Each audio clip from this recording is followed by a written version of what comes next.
go down into the comment section below. Feel free to let me know your thoughts. How are you doing today? That's what I want to know. Are you staying safe? Is everyone that you care about, are they all staying safe as well? Feel free to let me know in the comment section below.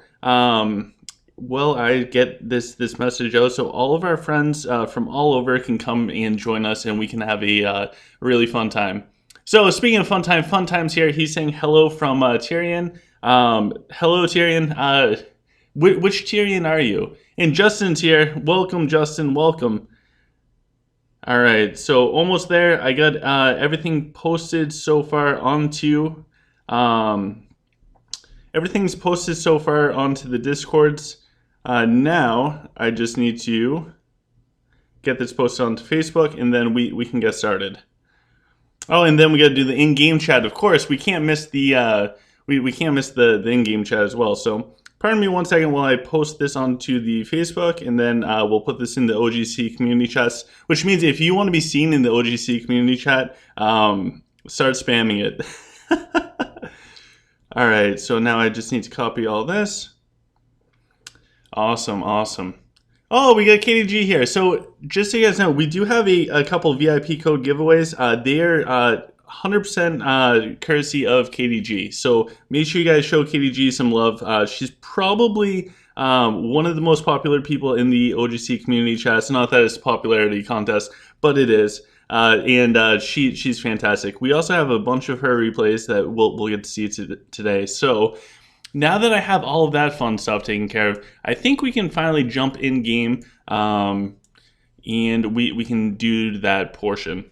I just want to double check one thing before.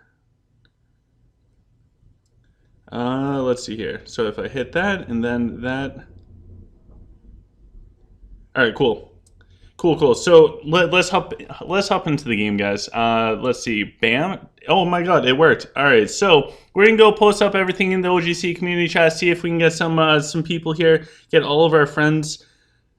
Because why not, guys? Why not? We have some amazing people here that all come together with a wonderful game.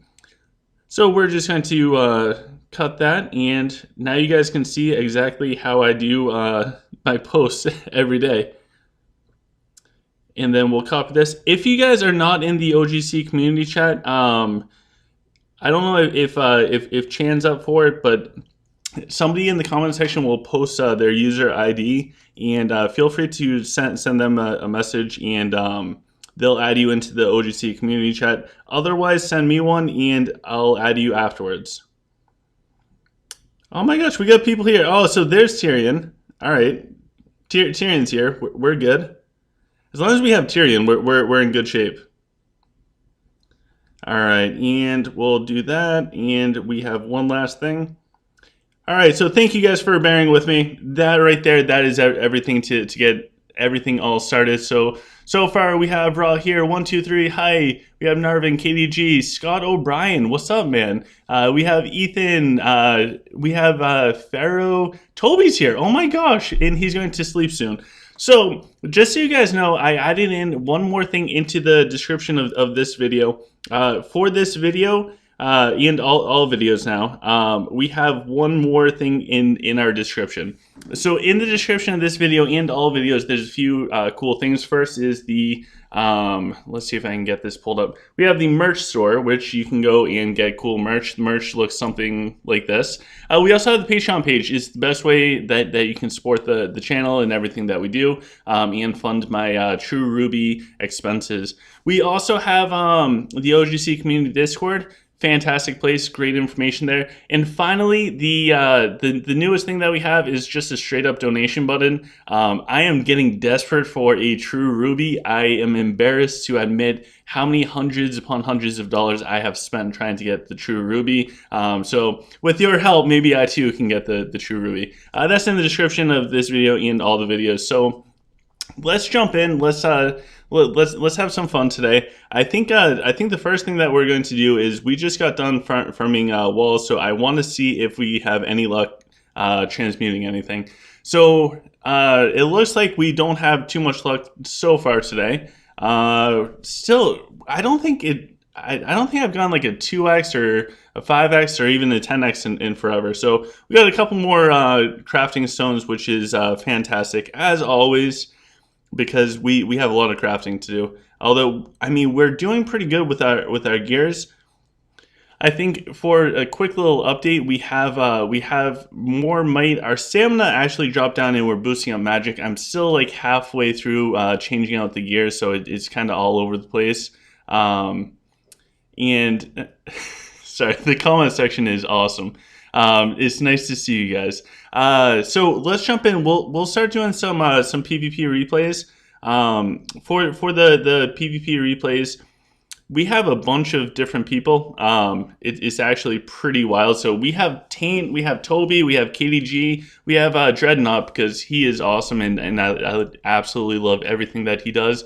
And we also have Philly EG. You guys might have seen Philly EG in one of the more recent Clash video things. I wanted to include Philly EG because he's not quite 3 million core, so it might be more relatable to people that are not like giant whales. So let's jump in. We'll do the first one. And Ahmad asks, what do we think about the new update? I think it's going to be pretty insane. I don't know. We kind of have to wait and see what happens for the update and how everything works. I think that's going to tell us a lot. So when we look at the stats of this, it looks like is KDG on the right? Yeah. It looks like KDG won in Magic and barely in Command. She has a perfect Honest Dragon with maxed out Dragonics. And it looks like the enemy player has another... Okay, they also have a really good Onyx Dragon, but their Dragonic is not maxed out. Oh, so for this fight, KDG's not maxed out with her Dragon. So let's jump in. Let's see how this went. We'll slow this on down. So we have Katie's power side with the heroes on the top. On the bottom is going to be the enemy's power side. So this is a like an inverted fight. So Katie needs to blast through the trees. Down on the bottom, the Sylph player has to actually get through a pack of scorpions. And their Denji, luckily their Denji did not run right around the scorpions, which is absolutely huge. And it looks like KG Scorpions are tanking up pretty well. Top side, the trees are starting to get a little bit low. They have not dropped yet. Uh-oh, now the Bane's in deep on all of the Warlocks, and Denji starts going in at the Warlocks as well. Absolutely epic on the bottom side. Top side, it looks like some stuff is starting to go down, which is huge. My money is on KDG. Not that we got to see the recap already. Oh, geez. Now we got KDG in the chat calling everyone, including OGC, a noob. It's true. So she's holding on fine in the top. However, Sky Tears is starting to wrap around. We have the Denji in the backline. However, Katie took down the dragon. So taking down the dragon is going to like really hinder Sky Tier, and Katie's Dragon's still up at full health. She's still putting in work in this top side, but the Warlocks in this bottom area took down one tree, and as long as they can stay up, those Warlocks can drop heroes. They can drop absolutely everything. So Sky Tier's Bane and Denji got tied up from the vengeful portion of the Warlocks in the top portion, which means that they're just kind of rooted down in place. They're easy picking for all of the Warlocks, and we can see the Warlocks just picking off everything one at a time. They are like fast shooting snipers when it comes to hitting heroes. Warlocks they shredded up against heroes and or dragons. They're fantastic. So Katie lost the bottom side when it came to the Sol side fight, but she took out the dragon, and her Warlocks carried her through. And we have Tiago here. So Tiago, welcome. Remy is here. Jessica Chan is also here. I'm so happy as long as she's here. Toby wants to fight Katie as well. Oh geez, we gotta set up like our own personal OGC league of Coliseum. I think that would be hilarious. All right, so for the next fight, we have KDG. She's going up against a dwarf player. Dwarf player has an Azul Dragon, and for this Azul Dragon, it's a pretty solid Azul Dragon, and they're maxed out. KDG is not maxed out with her Dragonics at this point, and it looks like KDG won in both Magic and Stamina. Two amazing stats to win, and her Nora just blew up. By the way, have I told you guys I really dislike the True Ruby yet? Because I really cannot stand the True Ruby. I'm just better that I don't have one, but even once I get one, I still think it's a horrible thing for the game. So it looks like it's power side versus power side. There's a beautiful black hole that came out from KDG right on top of the snipers. Dropped down the snipers quite a bit, and KDG's Gaff Guard now got mad deep in there. Rufio jumps in, should be able to blow up all of the snipers with the Leo's Pride proc. And taking out the snipers in that bottom side will really hinder the dwarf player. I don't think they're using a turtle. I didn't see a turtle. I also wasn't paying attention. And just like how Toby says with the turtle, if the dwarf player doesn't have a turtle, I think that they're at a disadvantage. I don't know. I'm not super good with dwarf. But it looks like KDG now has the targeting down on the Azul Dragon. The protection proc comes out from the Azul Dragon. I mean, at this point in time, it's pretty much all over. The bottom side with KD's Dragon is safe. The Dwarf player's Dragon is about to drop down. I mean, the Dwarf player still has their Nora up. It doesn't look like they have the True Ruby on it, so it's not really that threatening. As soon as the Belrog for the 4 symbol person drops, it will be all over. So really good fight, KDG. It is pretty amazing. Oh, James is asking Toby to try fighting Coffee Bun. I think that would be an epic fight. I think Coffee Bun's just in his own league. So Philly's here. Philly EG, welcome.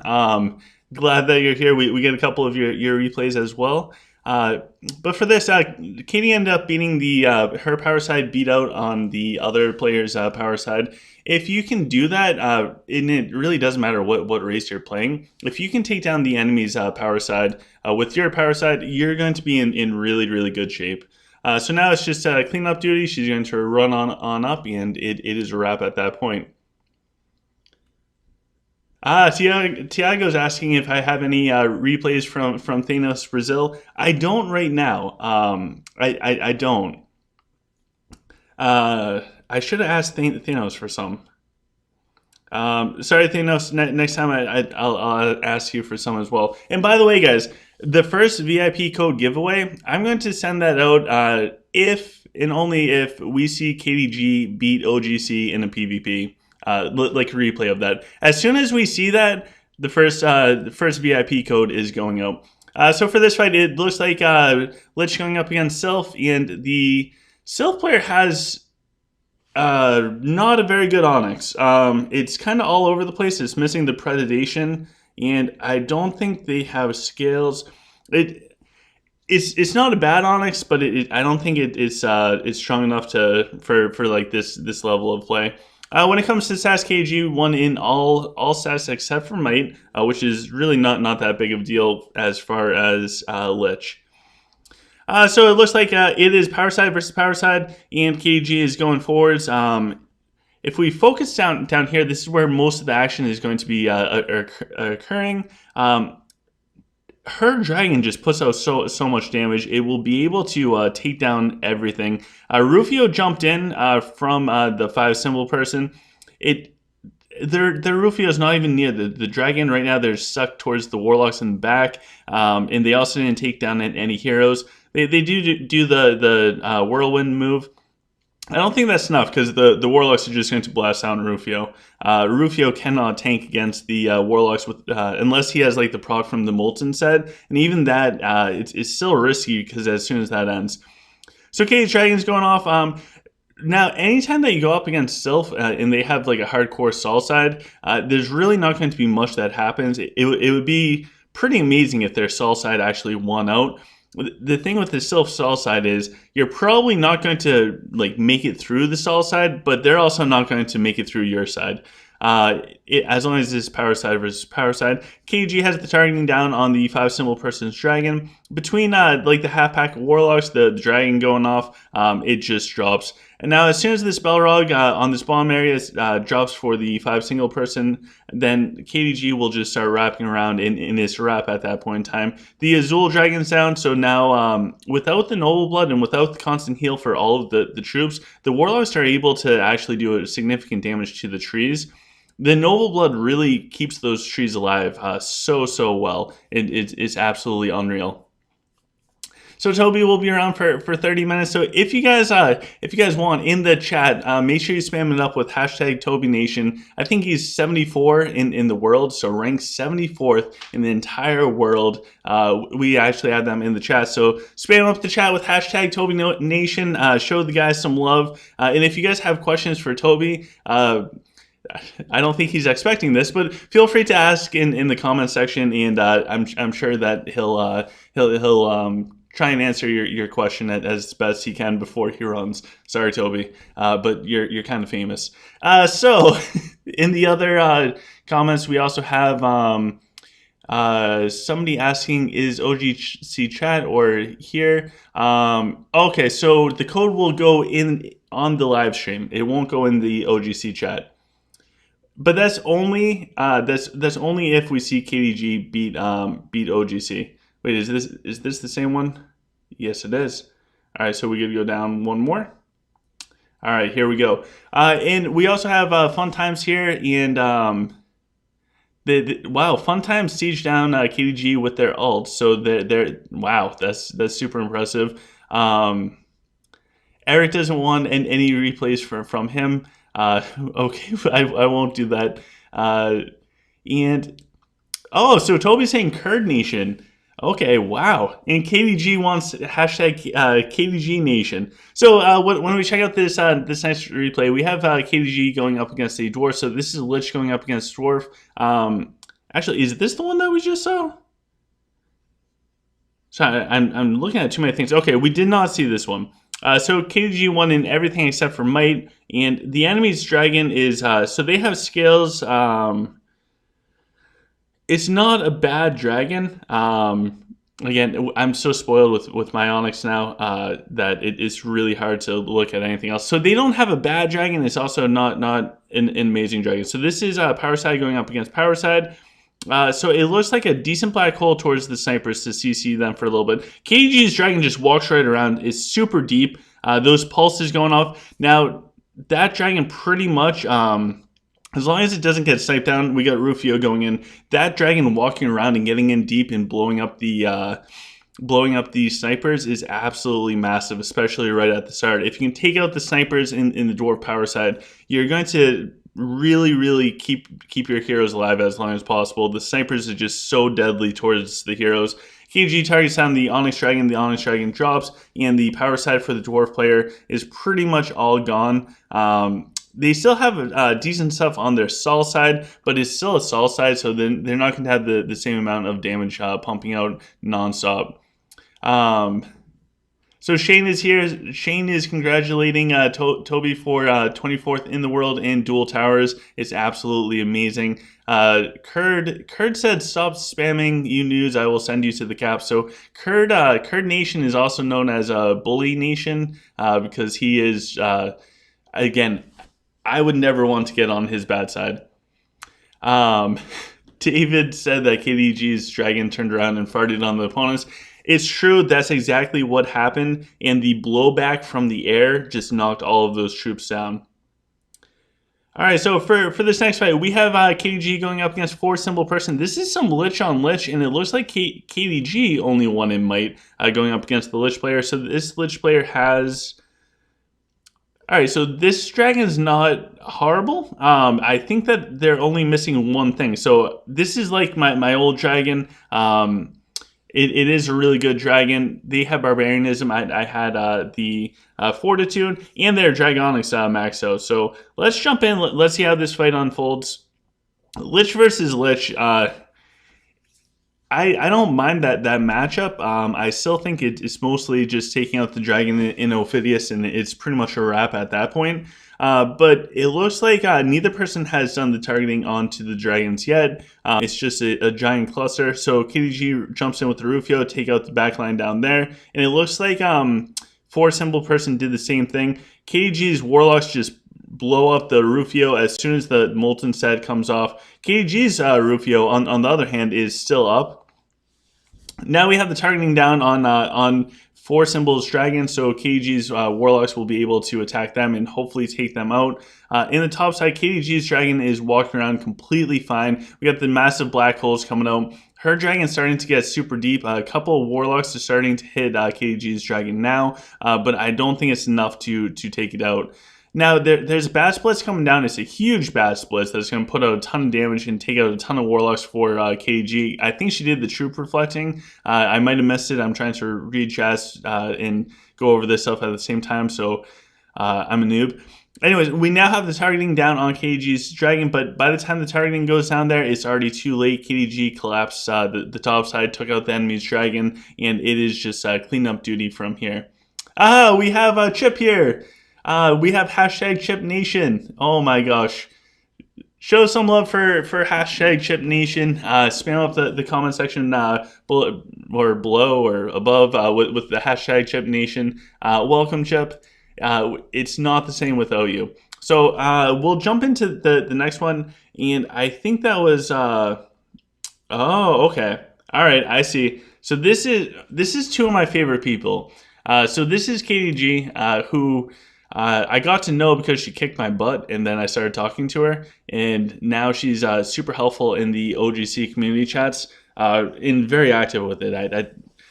A fantastic person to talk to. And then we also have Dreadnought, who I really like as a person. So this is a huge battle of KG, Perfect Honest Dragon. She's going up against Dreadnought. He has... it's actually not a bad Topaz, but it's a Topaz. And he's got good Dragonics as well. I'm sure now, by now, it's maxed out. And it looks like KDG won in everything except for Might, which is just ridiculous. And this looks like it is going to be an inverted fight. So KDG needs to blast through the trees in the bottom portion, and Dreadnought needs to get through the Scorpions in the top side. The black holes coming out from KDG actually did some decent damage to the heroes. I love that, by the way. In some ways, I feel like the Onyx Dragon is better at killing heroes than the Topaz Dragon. Let me know if you agree. Obviously, it's not the same, but come on, the Onyx Dragons can do some serious damage to the squishy heroes. So Dreadnought jumped in with his Rufio. He was actually able to punch in a pretty big hole in that top section and then spin down. His Jax is too far forward, so his Jax is going to get destroyed. In the bottom side, KDG has the bottom tree at about 3/4 health. As soon as that tree drops and she can kind of wrap around the back line and get away from those trees, she'll be in amazing shape. Top side, KDG's getting Dreadnought is getting caught up with the Warlocks in the top portion. Lots of black holes coming out from the Scorpions dropping and or the Ring of Ragnar's.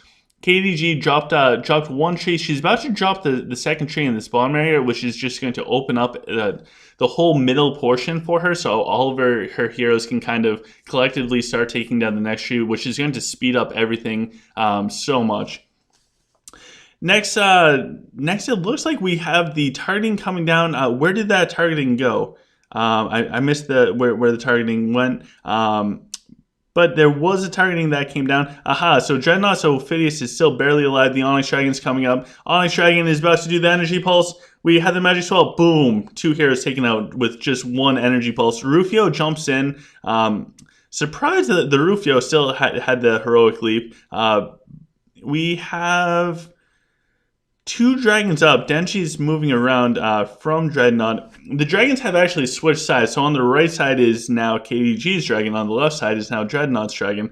This is a wild PvP. Again, 2 of my favorite people to watch just going at it. And it looks like the Denji is about to drop. Those Warlocks, guys, it is ridiculous how much damage the Warlocks can do to heroes, dragons, pretty much anything. I love Warlocks. I wish I could use them well in other races. So anyways, now it's just cleanup work. Balrog drops and KDG is able to win, going up against Dreadnought. Amazing fight all around to both of you. So next fight, all right, so for this next fight, this is a total embarrassment, but I told KDG I would do this. God, all right, let's see how badly KDG beats the OGC. So we have identical dragons. However, it looks like KDG's dragon has far more dragonic than my little old dragon. They're built exactly the same. I won in my KDG, won in all three other things. This is going to hurt. We can watch this at 8x speed. Whoops. I was just kidding about the 8x speed. We can go normal. So it's power side versus power side. At this point in time, I knew it was over. My only chance against KDG would be to have an inverted fight and be able to take down her dragon while keeping mine alive, which is pretty much impossible. I think that's really my only chance. Without that, I had no chance. So we exchanged the Rufios in the top portion. It's painful to watch. I know this one hurt me just as much as it hurts you guys to watch. Her Rufio is now onto my dragon. I also thought that my dragon would have lived longer. So she now has the targeting down on my dragon. I almost have her Rufio down, but the Molten set's going off. The Warlock start hitting the dragon. It doesn't matter that I have Lunella with the Dragon Mage set.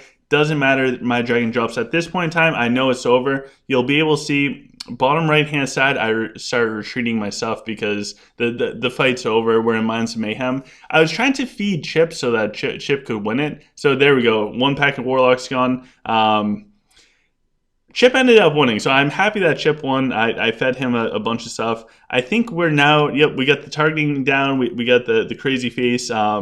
And I think we also do a Gans Thorn. I was trying to make a heart, but I couldn't quite get enough of the thorns to make a heart. So it's just a really awkward looking thing. But KDG absolutely kicked my butt. She's way too strong for me, out of my league by a long shot. Aw, we have a bunch of people here. It's really good. It's nice to see everyone. Total side note, I hope everyone's doing well with whatever's going on in the world, and hopefully this channel and playing the game can kind of take everyone's mind out of everything. So hold on one second. I did make a promise to everyone. So we have our first VIP code. So if you need a VIP code, your VIP code is coming up. So for the very first VIP code, it's going to pop up on the screen in a second. But first, in the description of this video and all videos, we have a bunch of cool things. We have the Patreon page if you want to support the channel. That's the best thing that you can do. We have the merch store if you want to get some cool merch, guaranteed to make you look good. Go check that out. We also have a brand new donation feature. So if you just want to straight up give me money so I can get the True Ruby, yeah, that would be awesome. I'm almost out of money due to True Ruby filing for no money bankruptcy. Anyways, we also have the OGC community Discord, the greatest Discord of all time. Go check that out. And if you need a VIP code, courtesy of KDG, who just kicked my butt, there it is right there. Go enter that in game. If you guys are watching this and this is on a archived video, meaning this is no longer live, this code does not work anymore. It's a one-time use. So whoever got this first is going to get it. If you get it, please let us know in the comment section of this video, and we will like congratulate you, and it's going to be awesome. So we have more VIP codes coming up. I believe it's one more, courtesy of KDG. I know Chip and a bunch of other people offered them to me when they came out last. However, I wasn't doing the VIP codes at that point in time because I wasn't doing the live streaming. So hopefully next time we'll have some more. I'll figure out the next time that we do a VIP code. It will have to be something pretty huge for it. All right, so we do have some codes coming in, or not codes, some replays from Thanos Brazil. All right, looks good. So let me know in the comment section who ended up getting it. Definitely curious about who got the code. Corn's watching TV. Katie got it. You guys are too funny. So we're going to switch people and look at some of Philly EG's. replays. So Philly EG, longtime friend, really cool guy. This is to show, because when we look at like Taint or Toby, who's like 74th in the world, or KDG, these people are all like really maxed out with so many different aspects of the game. I think Philly G is a super smart player, but also probably more around what the average player spends as far as like core and stuff. So he's not quite 3 million core yet. He will be there very soon. So we can check out some of his stuff. And for the first fight, it looks like he won in both Command and Might. He's going up against Dwarf in Philly G's Dragon. Okay, Philly G has an amazing dragon, guys. So he's got the fatal blows. He's got all three things. He's got the scales and the opening of 3 black holes. Absolutely crazy. He's going with the max out affliction. This is something that Chip always talks about. And with this, he always recommends going with the max out affliction before destruction, especially for like the Onyx and for like a cluster based race, and I think that helps out. Clearly, it's helping out Philly EG. When we look at the opponent has is that the identical dragon? So they have the identical dragon to the one that I used to have. This is crazy. How many dragons like that are there? And this person also has the max out affliction, which is huge.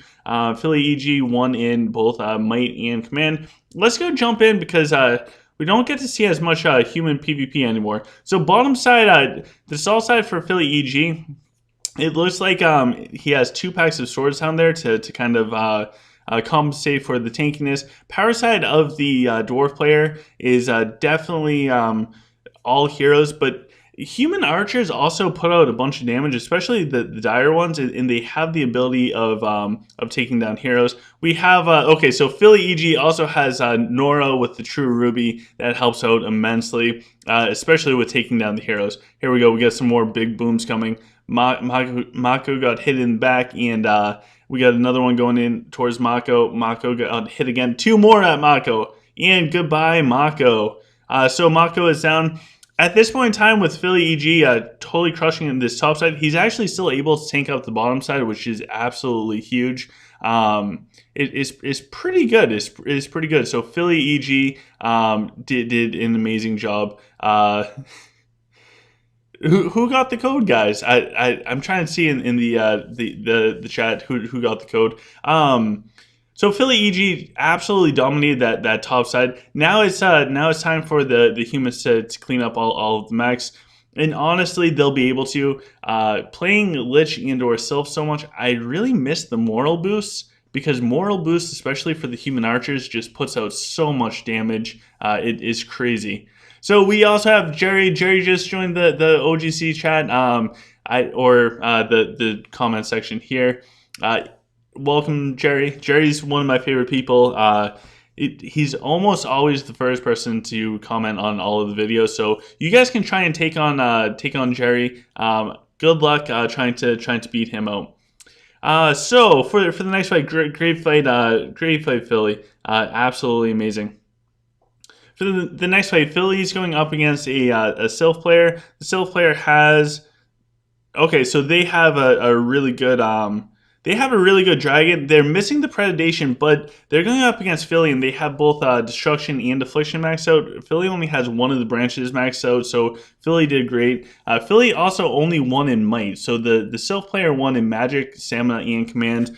So let's jump in and see how Philly G did this. So again, it looks like power side versus power side. There's 2 packs of swords towards the top, which is going to tie up the trees for a little bit. We have the archers starting to move up now. The black holes from the onyxes are really going to start messing with the archers a little bit. The enemy Denji is spinning.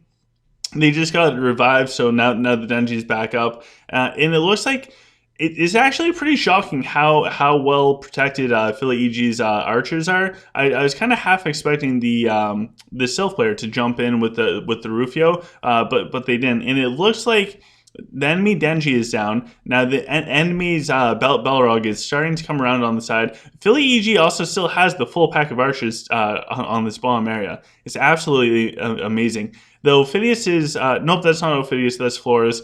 Flores is down there. The Jack spray and pray. Jack's just about out of ammo, which is going to really save Philly in his archers. Remember, top side doesn't really matter. It's the stall side going up against Sylph. Nothing's going to happen up there. Enemy's Dragon is starting to drop down. It looks like Philly EG's snakes from Ophidius are still alive, and they're now doing damage towards I think that's the Jacks that they're hitting right now. So now Philly's in some trouble, and enemy is wrapping around there on that first pack of archers. However, they drop the Belrog, get a mortal boost, live for a little bit longer, and they're able to pump out some more damage towards the dragon. The Sylph player has the targeting down on Philly EG's Onyx Dragon, which is surprisingly tanky, considering he only has one thing fully maxed out as far as the Dragonic. Philly EG drops the Sylph player's Dragon. So here's the thing with Sylph. They have no Dragon. Their whole power side is absolutely destroyed. The fight's over. Philly EG's got this. He has one full pack of archers still up, completely unfazed, untouched. And that one pack of archers, along with the heroes and everything, is more than enough to take down the trees that are still standing. Ram said that they want a Divine Onyx. I'm very happy with mine. Toby said Azul is best for now. I agree. I really need to make a good one. I want mine to be a legendary because I'll never give up my Onyx. Fazal asks, Azul is best for Lich too. I think for Lich, if you're going with a skeleton frontline, I think that the Onyx Dragon is probably still better, just because you can get a million of the little black holes out there. If you're going with Scorpions, then definitely Azul, in my opinion, is better, simply because the Noble Blood and the healing for the Scorpions is huge. KG says no, the Azul is awful with Lich. I'm going to go and believe her with that because she does much better than me. Although it seems like the Noble Blood would help out with the Scorpions. So now Philly EG is going up against a two-symbol Lich player. Two-symbol Lich player has... Okay, this is a ridiculous Azul Dragon. I'm sorry, Onyx Dragon. This is like a... absolutely amazing Onyx Dragon. So they're going up against Philly EG, and when it comes to the stats, it looks like Philly EG only won in command, which is just absolutely nuts. Oh, Eric's asking how much coffee has OGC had today. He sees everything and says everything in double speed. Some of it's just nerves. I think this is the biggest live stream I've had in ever. And also, I'm not going to Starbucks. There's like a little mom and pop place that's actually closer. And Starbucks line is so long. They have police officers.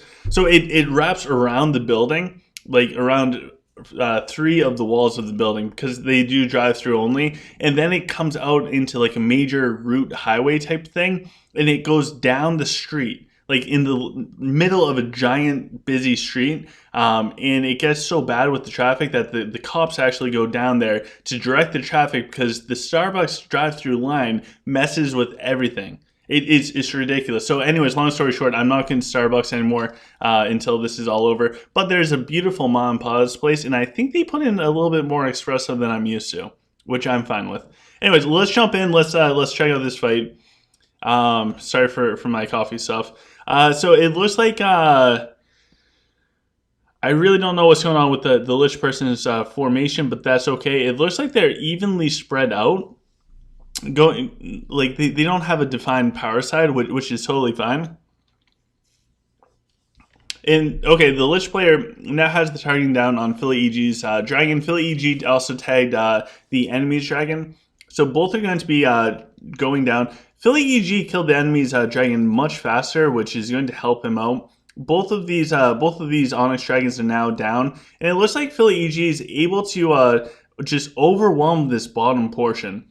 I don't know if the enemy didn't have Affliction maxed out and they were going with the Zen Stalkers. I think at this level of play, I think the Zen Stalkers are like way out of the question. I think you kind of have to be like a whale of some sort for PvP specifically to really make Zen Stalkers worthwhile. Otherwise, they just don't last. The Dire Stalkers have a chance because they just stay alive for so long after they die, especially with the affliction. It's pretty wild. So Bag of Chips says sorry we didn't get to fight in mines. To Katie, so they're going back and forth. OGC Mass from Ohio. Somebody else wants to get the next code, so we'll have another code coming up in a little bit. So Tiago saying skeleton front doesn't work very well, only scorpions. I agree. It is pretty wild, like all around. Yeah, this Lich player's formation didn't make much sense to me. They didn't really have anything special set up. I don't know what the purpose is. So kind of like whenever we talk to Toby about formations and everything, you have to have a purpose with your formation. Like, what are you trying to achieve? What's your goal? What's your fallback if goal number one does not work? So we have Strapcorn here. So defining that type of stuff is really, really huge. You have to do it. It seems like that the guy that Philly EG just fought just kind of threw everything out there and like winged it. So for this next person that Philly EG is going up against, they have another ridiculous Onyx Dragon. How are these people all so lucky? Everyone has a true Ruby and everyone has really good Onyx. It took me so long to get my Onyx Dragon. It's probably going to take me so long to get the true Ruby. Tonight I'm going for the 125 rolls. I've done 100 so far.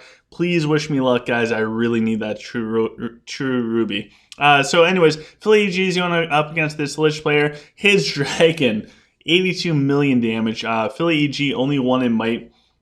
So this is, but before we jump in, for my thoughts for Lich, if you're super low core power, like if you're under 2 million core, okay, I get it. Five skeleton front line or five troops for Lich in the front line. I get it at that point.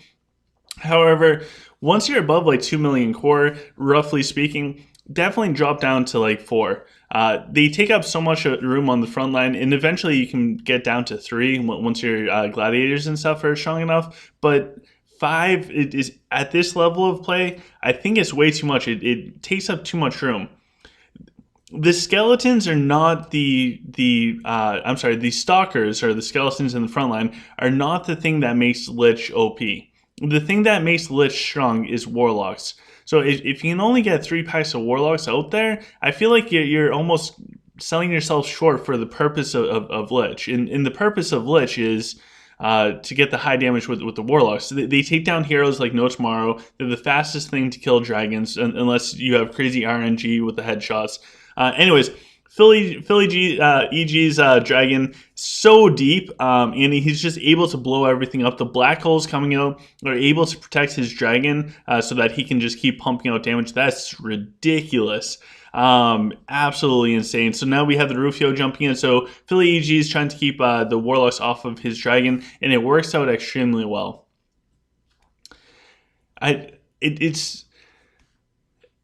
It's really the point of Lich is the Warlocks, in my opinion. In my opinion, you guys have seen what I'm able to do and what I'm not able to do, so take it for what it is. I don't consider myself a good or smart player, but in my opinion, I think that the real purpose and the biggest thing that Lich has to offer isn't the Warlocks. It's definitely not spiders. It's not mummies.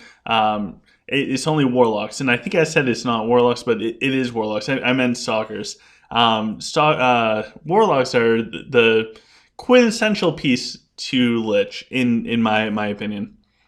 All right, so we'll hop into another one from, actually our last one from Philly EG, before we hop into another friend of ours named Taint, who is now a Grand Master. He got over 4,500 points in the Duel Towers last season. I believe that's his personal best. Absolutely amazing stuff. So happy that he's a friend of ours and we have his replays. But first, we have Philly EG going up against an Azul Dragon with Dwarf. It's actually a pretty good Azul Dragon. If they rerolled the Frost Nova into like the Cosmic Storms or Hailstorm, That would be a really, really awesome dragon. So it looks like Philly EG won in both might and stamina. Pretty impressive nonetheless. And it looks like his Bazarix went huge. So let's jump in. Let's see how this one goes. It looks like top side. So it's power side versus power side. As far as the top portion, we have Denji starting off in the top. The dwarf player also has their Ophidius up there. I know a lot of people like to put the Ophidius with their power side. I still get a little freaked out by it. I don't feel comfortable putting my Ophidius there. I want the Ophidius more protected. That's just me. Anyways, Philly EG's dragon pumping out a bunch of damage in the middle. Top side, the enemy jumped in with their Rufio. They're now doing the spin, trying to do as much damage to the archers as possible. Because once those archers get going, then the dwarf player's heroes are just going to start dropping. So far, looks like Philly EG is able to tank up pretty well. His bomb side is really good. I like how it's curving around with the swords. Black holes coming out from the Ring of Ragnars's. We got some moral boost coming out as well. Now, the dwarf player, I think they're doing a fantastic job with their Rufio. Their Rufio plays, in my opinion, were on point, really good going up against Philly EG's archers. Able to do a bunch of damage there. I'm actually surprised. This is a pretty close fight all around. The mechs are starting to get low from the dwarf player. I don't know if they're holding on to technical mastery or if their gaff guards are down. That could be detrimental towards them because Philly EG almost punched through the middle with his dragon. So power side versus power side, Philly EG ended up losing. But with the dragons and everything, Philly EG's doing much better. He's able to punch the hole through the bottom. Both Ophidiuses are still up, and there's a ton of snakes down on both sides, which is just ridiculous. And it looks like okay, now the targeting is down on Philly EG's dragon, which means that all of the little Ophidius snakes and heroes are going to be running towards his dragon. Not a good thing for Philly EG. He still has his Ophidius up, and it looks like his dragon's actually still alive somehow. He must have the Dragon Mage set. I don't know. This guy's amazing. So happy he's with our team. And I think I've been playing with Philly EG for like 2 years. Something crazy. So I'm glad I can actually show off some of his stuff. Philly EG, you're awesome. And everybody from Endgame, you guys are all awesome. All right, so it looks like Philly EG held on, and he actually took out all of the mechs in the bomb side. Again, he must have killed off the gaff guard, and the enemy wasn't able to do his temporary repair. Because of that, Philly EG is going to end up winning this. Although the enemy still has their Ophidius up, it's absolutely nuts. KVG is calling Taint a noob. Oh my god. Okay, I can finally agree with KDG. She's on my side when it comes to the when it comes to the Ophidius on the power side. I just feel like she's going to give up one of her resurrections, either the one from the snake or the one from Flores, with the Rufio Leo's Pride proc. So Philly EG, thanks for sending it everything. We're going to jump in. We're going to start looking at Taint from Curse Nation. We have a ton of replays. So I think what I'm going to do is once we get to the point where the battle's pretty much decided and it's just the cleanup work, I think we're just going to speed through everything. What did we get here? All right, cool. And do we still have a bunch of people around? Oh, we got Chip there. Hi, Chip. We also have Tim. Strapcorn's there. Chip's doing all of the crazy stuff from the Denji skin. All right, before I get too distracted, let's jump in. We have Taint. Taint is dwarf. He's going up against a Lich player. Now, guys, forewarning for this: if you are a casual player, or say you don't have like 5 million core, then copying these setups and everything might not be for you. Remember, play your accounts to your strengths with the strategies that you feel comfortable doing. This is some really high-end stuff. Just putting out that forewarning. Just because you see it here doesn't mean that it's going to work for you. That's all. Also, before I jump in with all the Taint stuff, Taint, congratulations on breaking 5 million core. Don't know if he's watching this, but congratulations. Fantastic stuff. So he's got an Azul Dragon, and he has the Cosmic Storms, Noble Blood, Frigid Scales. He's got the 3 damage stuff and Hero Pred. Okay. He's got a really good Azul Dragon. Dragonics, like, disgustingly high. I don't know. Crazy stuff. So for anybody, if this is how your dragons look and everything, there is a donation link in the description of this video and all my videos now. Help me get a true ruby. Anyways, the guy that he's going up against has the Cosmic Storms. The guy he's going up against has a perfect Onyx Dragon, again with some ridiculously high Dragonic stuff. When it comes to the damages, so Taint only won in Stamina and Command, but they're very close stat-wise for everything else, so it's minimal bonuses. The enemy's only going to get a 4% damage boost from Might, a 6% magic boost from Magic, and Taint's only getting an 11% speed boost from the Command.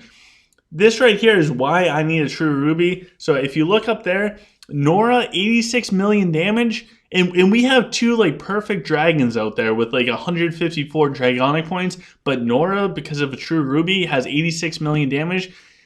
It frustrates me to no end. But anyways, let's jump in and let's see how this goes. All right, so Taint is using a turtle. Our focus is mostly going to be on this top side with how Taint is able to punch through the stall side of the Lich player. The Lich player did do the Earthquake to kind of slow everything down. Lich player is actually getting in mad deep on the stall side of Taint. Taint jumps in with his Rufio, able to do a bunch of damage to the Warlocks. That is absolutely huge. Now, the Lich player has the targeting down on the Azul Dragon. That's terrifying for Taint if those Warlocks can actually hit it. Taint has his Denji spinning, and his Denji is kind of placed forwards enough where if the Warlocks run up to hit the Dragon, they're going to run into the Denji spin, which is like absolutely beautiful placement. Fantastic stuff to watch. Stall side, the Lich player is almost through the mechs, totally scary. I don't know how Taint does this. I would be folding under this type of pressure. But he's doing a fantastic job. So he's now... somebody just did the health thing. I believe that was the Lich player doing the regenerating scales or whatever on the Scorpions. We now have the Bazarix Baz Splits coming out. So it looks like the Lich player did it towards the middle area of Taint. Taint still has his Ophidius up. And look at this top side. All that's up there is... For Taint is like his Belrog and his Bazarix. His Belrog, by the way, just is not going to die. I think pretty much the only thing that could really kill it super fast would be Coffee Bun. Beyond that, it's going to take an army, literally, to take down his Belrog. We got the Suns from the protection going off against everything, and it looks like Taint's Dragon is still alive, which is crazy going up against those Warlocks with the targeting down so soon. It's absolutely crazy to watch. It's beautiful. It is beautiful. This is a work of art. So even though I'm not going to pretend like I know everything that's going on with like the little details in the finesse of these high-end fights, but I can appreciate this like a painter can appreciate a work of art. There was so much thought that went into both of these players' formations, and they're set up so well. It really is beautiful to watch. So Taint has a really good advantage right now. He has his dragon up. The enemy lost their dragon. Taint also has his Belrog up, which is going to put in a bunch of damage. We'll speed this up a little bit. I think Taint's dragon eventually goes down because of the targeting from the Warlocks. Although it's healing up quite a bit. Belrog from Taint is nice and deep. However, it keeps getting rooted by the vengeful portion of the Warlocks. It's pretty nuts. And Taint's able to wrap everything up. So 4 symbol person, really good job, Taint. Amazing, man. Congrats on 5 million. So, any crazy stuff in the comments? Oh man, you guys are awesome. You guys are awesome. And I'm glad Chip's getting some love because Chip is amazing. Did Chip change? Oh my god, look at all the people here. I'm in like an obscured portion of the map. and we just have so many people that popped up. Oh my god, you guys are awesome. Oh man, I'm lucky to be able to play with you guys and be able to do this stuff. I'm so lucky. Anyways, let's jump in. We have Taint going up against Sylph. Looks like Sylph player has a really good Azul Dragon. I think with these types of fights, it's going to be a common theme to see just really ridiculous stuff. Looks like both Noras did pretty good, and Taint Snipers went huge. Snipers going up against trees in Huntresses. If they get some good RNG, it's pretty wild. So this is awesome. We got power side versus power side on the top. Sylph player actually started off with Denji spin, which is interesting. And it looks like they're about to swap Rufios because that just makes sense. Oh no, okay. So Taint puts down the healing stuff in the back line by his dragon, and the enemy starts or the Sylph player starts doing the Raxius lanterns. Interesting stuff. So Taint's almost playing defensively in this top section, and the enemy is playing more offensively with the Raxius lanterns coming down. Targeting now down on Taint's Ophidius, but Taint's his Azul is starting to move up, which is hopefully going to get him closer and closer to the range of the Jax and everything else. The spray and pray portion, I forget what it's called. The double charge, I believe, from Jax that kind of sprays out everything. So good for picking off backline heroes, guys. It's unreal. That's one of the benefits of going into spray and pray with Jax and positioning him so that his chest is facing towards the area that you want those double charges to go.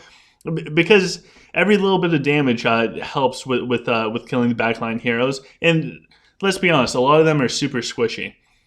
Anyways, Taint wins in the power side on the top. Fantastic job, just ridiculous stuff from both sides. I still want to see if Sylph can pull off a turtle. I don't know why they can't. It makes sense that they would be able to, but they can't. So Sonia's here. Welcome. Nice to see you. And we also have, Toby's still here, which is awesome. We have some awesome people. Totem, how are you guys doing? All right, so let's jump into this next one. Oh, jeez, we have more people coming. We got MM Chan here too. Oh God, you guys are too much for me. All right, so we have Taint going up against a Lich player.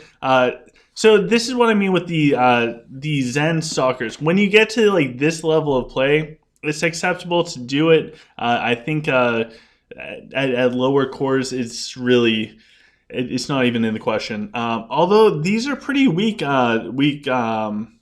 stalkers. But nonetheless, let's check out the tail of the tape. It looks like Taint won in both magic and stamina. Ridiculously awesome stuff. And the enemy has a pretty good dragon. They have one skill off, which I think is scales. Yep, they're just missing scales. Otherwise, their dragon would be absolutely perfect. One of the biggest benefits of the Onyx Dragon, I think, is their scales. Just because it adds so much more damage. Looks like it's power side versus power side again, which is awesome. I love watching the power sides go at it. And it looks like the Onyx Dragon is slowly moving up because he doesn't have the turtle buff. I don't know if they got the Warhorn buff, but now the Onyx Dragon has finally entered the fight. And Taint's Azul Dragon is punching a hole through all of those skeletons. The skeletons, they really can't hold up against the energy pulses. They definitely do better fighting against troops. And it looks like, okay, so Taint just got a moral boost on his snipers. He still has a pack of snipers, almost a full pack, still alive, being able to put out headshots towards the bottom portion. And Taint is about to drop the Onyx Dragon. He gets his Denji with the dumpling spinning last second with a sliver of health. With a sliver of health, the Denji's going huge. Able to put on the weakening armor against the Onyx Dragon. Taint with an epic save of his Denji. I don't know, we probably just missed some major portion of the battle while we zoomed in on the Denji, but I don't know. That Denji, though, that dumpling saved a life. Chin announced Toby as king on the stream. Congratulations, Toby. Hopefully Chan goes as the queen. That would be pretty awesome. Oh my god, look at all the people. Look at all the people. We have, let's see if we can see everyone. We have up top with the special mount, we have, oh no, I don't want to click on that. We have Toby. We have Chip. I think I'm standing on top of Chip. We have Turin. Ivan's here. We have Tammy. Chan's is busy attacking stuff. She does not slow down. We have Tim, our god. We have so many people. This is, oh my god, you guys are awesome. So this is, oh no, that's a different fight. That's a different fight. I'm just clicking random stuff. That's how it looks when I do PvP. All right, so let's jump into this next fight. We have Taint going up against a Lich player. This person, they still have the 15. This guy's actually a lot stronger than the previous one. The 16 Warlocks, really good damage all around. And their Dragon, at least in Onyx, they do have all three done. And it looks like this one's, okay. This person's Dragon. Take notes if you guys are really bad with the hero pred and or you want a really good Onyx. This, in my opinion, is the perfect non-predation Onyx Dragon. They have the Swells, Corrosive Scales, Arcane Blessing, Fatal Blows, Cosmic Storm, which that's what would replace, that would be the additional skill if you lost the predation. Both of the Black Hole things and Energy Pulse. So they don't have the predation, which is a very big deal, but their Dragon is going to do as much damage as possible. So Taint won in both magic and stamina, which is huge. Enemy had 89 million damage from Nora. Look at that. That is, oh, geez, the True Ruby thing, guys. Even if I get lucky and I get a True Ruby, it's not going to change my opinion on the True Rubies. True Ruby, you can win fights that you shouldn't normally win. And I don't know. I'm just bitter with it. I gotta drop it. All right, so when we look at this fight, it looks like it's so Taint definitely has a power side on this top portion. The Lich player is kind of more spread out evenly with their damage, like they're damaging heroes. On the bottom, they have like a Denji going nice and deep in Jax, so I think that they're more evenly keeled than going all in for a power side. Taint did massive damage to the backline of the 5 symbol person with his Rufio jumping in. He's now getting the Denji spinning. Denji, once he gets in nice and deep and he can start hitting the backline with his spins, it's just so good. On the bottom side, the Lich player has collapsed down one pack of mechs, and he's working on his way up. Taint, though, has blasted through, and he's moving forwards in this top portion. His Balrog's still completely full health. His Sniper's getting the moral boost, which is really, really good for the Snipers. His Dual Dragon's moving up. Pretty soon he's going to take out the Ophidius of the Lich player. However, the Lich player is doing pretty good. Taint already did his temporary repair, so that's still going to be going off for a little bit longer with his mechs, which is just going to make his mechs insanely hard to kill. We have the protection proc coming out from the Onyx Dragon. We have a sip of really good coffee. Super strong. Love it. Gotta get some more tomorrow before Clash of Fate. Oh, no. Oh, wait, I can. They open before Clash of Fate starts. Anyways, my biggest concern for Clash of Fate is my coffee. Don't tell anybody from Blood Moon that. Like, don't tell Chip or Chan. There's no way that they would ever find out, so don't tell them. Anyways, Taint claps the enemy's power side. He's moving down. He has the Dragon advantage. Having the Dragon up when the enemy does not have their Dragon, huge difference. Oh, is Kurt here?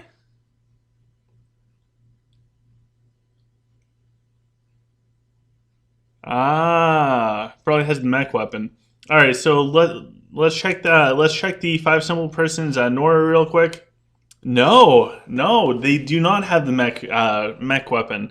So this Nora did 89 million damage solely because of the True Ruby. There's no mech weapon on this. Absolutely insanity.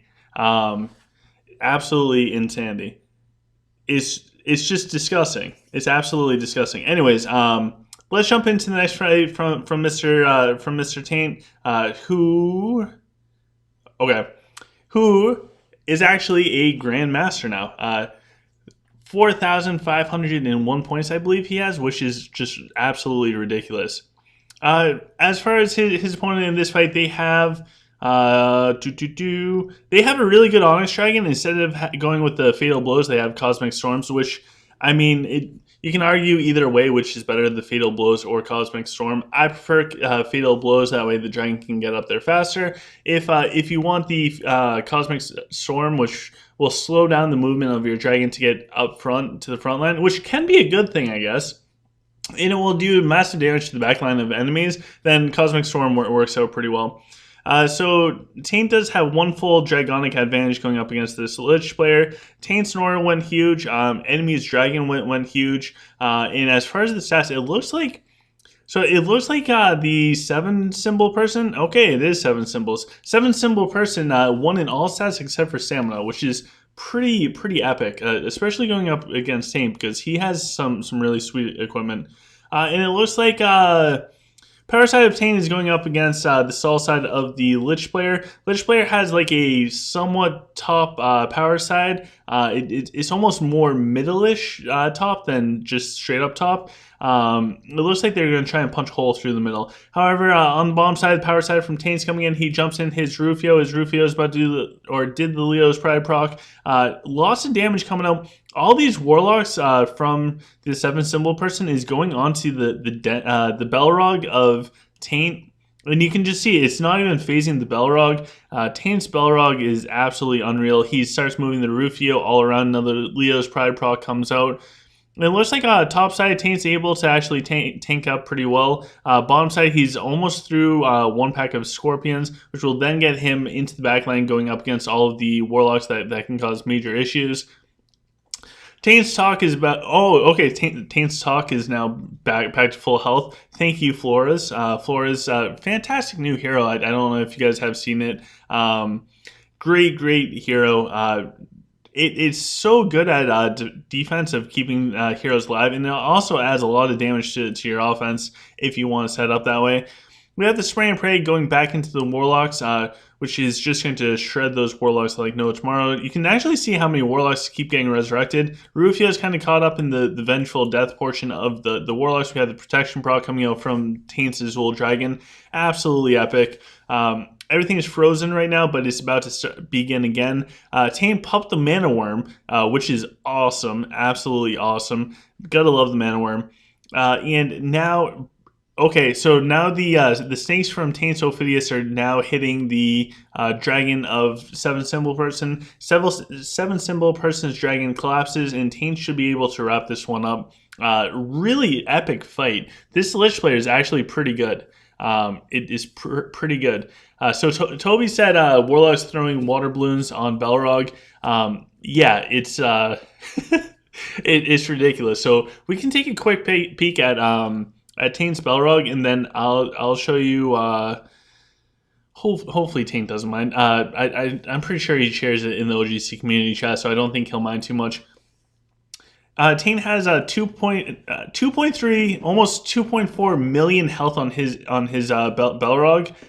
He's got the Molten set. So what I did was I watched Taint with his Belrog, and I was like, I want that Belrog. So I tried to copy it, and yeah, I'll show you what the Prism Shard looks like because it's pretty crazy. Oh my gosh, we got all the people.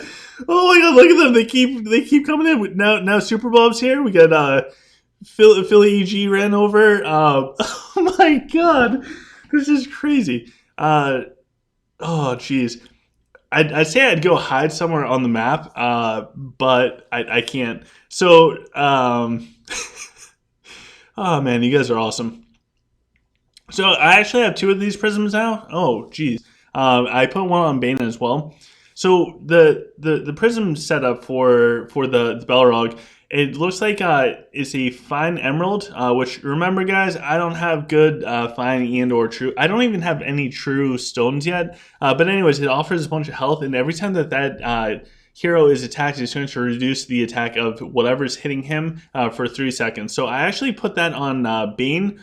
because I figure on Bane, he's got the provoke, and when it comes to my Balrog, if I put this on Balrog as well, it boosts Balrog up quite a bit. So mine's got 2.1 million, and my Bane has almost 2.5 million HP, which is pretty crazy. I will gladly take that. So, anyways, let's jump back into the fights. I think this is the one that we just watched. It is, and now for the next one, we have Taint. He's going up against another Lich player. This one's actually using level 16 skeletons, which are actually pretty strong, pretty good warlocks as well. And I'm not in game now, but it has. Okay, so Toby's sharing what his Azul Dragon looks like. Zordon, welcome. Nice to see you. Dupius is here. Philly EG repping the EG. So welcome, Dupius. Ryan's here. So if you guys oh yeah, so KDG is saying use the Fine Ruby on Nora. Reaper says second best on her. That's what I am using on my Nora. I had that all set up on her. So if you guys are interested in joining houses, there's some really good houses. You can go check out there's a recruitment thing on the Facebook page. You can go check out Curse Nations is looking for some top end people for that are active for Drakes and everything. I know Blood Moon is as well. Feel free to message Chip Chan or Strapcorn because I get too many messages and I don't want to sort through all of that. If you guys are more of a smaller community base and you want a smaller group to grow with, find Dupius or Men in Black or any of the EG people, Banksky. They're on server 55. It's called Endgame. Send them a message. Anyways, let's jump back into this. It looks like Taint won in all stats going up against this Lich player who's using the 4 packs of Stalkers for front line. And it looks like he won in 3 stats. Enemy's Onyx Dragon did amazing damage, so let's jump in and see what happened with this. Excuse me. And it looks like we have Power Side going up against the Soul side of the Lich player. Lich player, again, is more centric as far as where their power is really kind of concentrated. They have the targeting down on Taint's Azul Dragon, which is pretty scary because Taint's Azul Dragon is at about half health. It's below half health now. Protection Proc came out, Rufio came in, so Taint might lose his Azul Dragon soon in this fight. It is slowly starting to heal up, but the enemies Rufio is now spinning all around. This is a pretty wild fight. I'm actually nervous for Taint. Okay, so his Azul Dragon is now healing up between Noble Blood and the Origin Stone. Absolutely massive stuff. You can see Taint in his formation has his Denji so well placed that his Denji basically runs around in front of the dragon, so that like the enemy warlocks that can get onto his dragon, the Denji is able to punch out a hole. Like you see how there's like a curve in this, and that's from Denji's placement and where he's hitting. So if you guys want practice with your formations, I know I sound hypocritical with that because in the past, I haven't had the time to actually do that. Now I have more time, so I'm trying out so much more stuff that I've wanted to. I'm happy that I have the time now. But if you guys want to really step up your game and you don't have a giant fund to throw into Lunari and everything, formations, coming up with the pathing and how everything moves, it's genius how Taint's Denji moves in that way. I don't think that's accident because we've seen that in multiple fights now, the same kind of movement from the Denji. And if something like that is consistent or almost always consistent, then it helps us so much with the fight. So practice those little things. Those little things go a long ways as far as the formations. And that's not something that somebody can just send you. Like, you can't just message Toby and be like, hey, give me a formation, or say, hey, I need a human formation in the OGC community chat. It takes time to actually figure out the movement of everything, and it also comes down to the equipments, where everything's located. There's so many fine-tuning aspects to everything, and for Taint to have that consistently with his Denji is just beautiful to watch. Again, this is like watching a work of art. All right, so let's jump into the next one. I think we have. Oh, two symbol person going up against Taint. When it comes to the damages, Nora. So we have major Nora damage coming out, 66 million. Does she have the? Okay, so this Nora did 66 million damage. However, they also have on the mech killing weapon, and it looks like they have a really good Azul, maxed out everything. So let's jump in and check out this fight. This looks like power side on this bottom portion. So so it looks like the enemy's Denji is almost wrapped all the way around. The enemy's Denji almost dropped though. Like they got so close to dropping. They're now healing up. I'm pretty sure they have the Blood Maw on their Denji. Rufio jumps in going up against Taint's. All of his heroes kind of clustered together. And now the Bane's back there too. Headshots onto the Denji of the two symbol person. Their Denji does get revived from Flora's or whatever her name is. Crazy stuff. Those snipers are putting out serious damage against those heroes. So now Denji drops again. The Bane's super low for the two symbol person. And it looks like Taint's Belrog just moves in front of everything. So Taint's Belrog is like face tanking Jax right now and blocking all the damage from getting back into the dragon or even the snipers. So now the enemy drops down the bad splits to take out Taint's snipers. But Taint's Belrog just stands there. He's like a mobile wall. Like, you just can't kill it. It just walks right up in front of the Jax. It's not going to die. It's just going to stand there. And it's wild. So Taint's eventually going to win this bottom side. He still has packs of Huntresses to kill out and the dragon. Enemy still has their Nora up. Taint does have some sinks down in that top section to take down the Azul Dragon. We have both procs for the protection going off. It's pretty wild. So when it comes to the comments, Jerry wants to join Blood Moon. Jerry, it would be awesome to have you. Totem is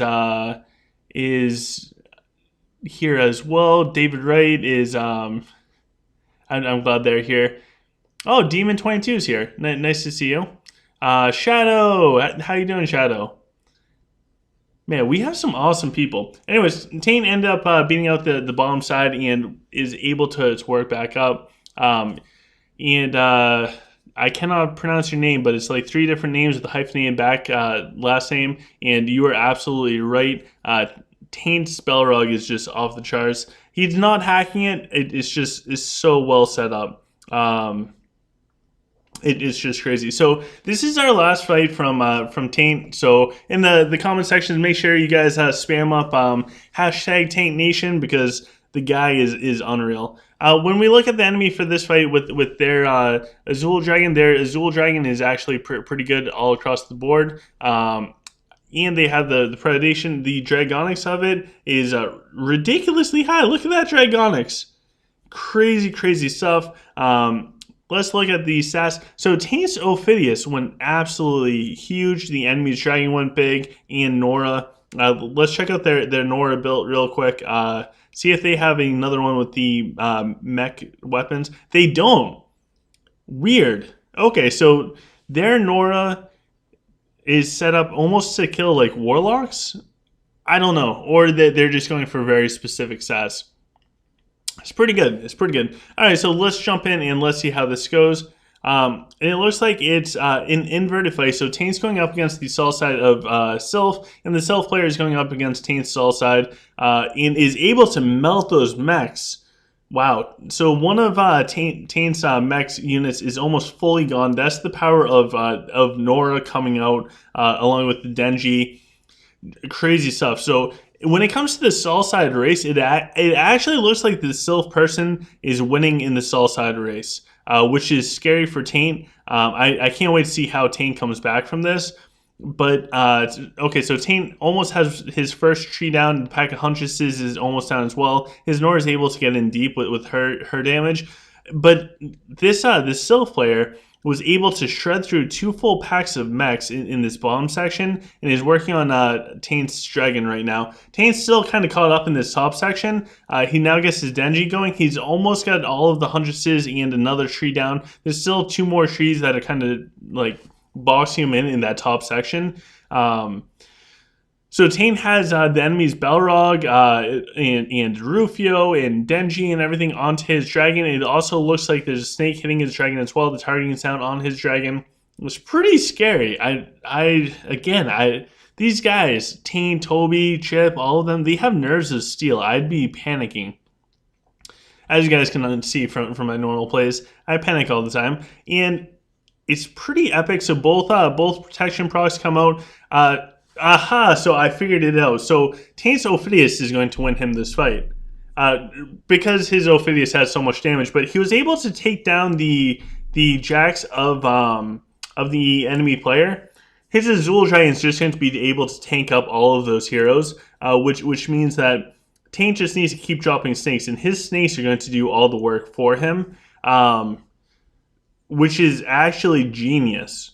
This is brilliant. So the enemy has the enemy is just so hung up on that Azul Dragon, which if you target an Azul Dragon and you can't kill it, it's just ridiculous.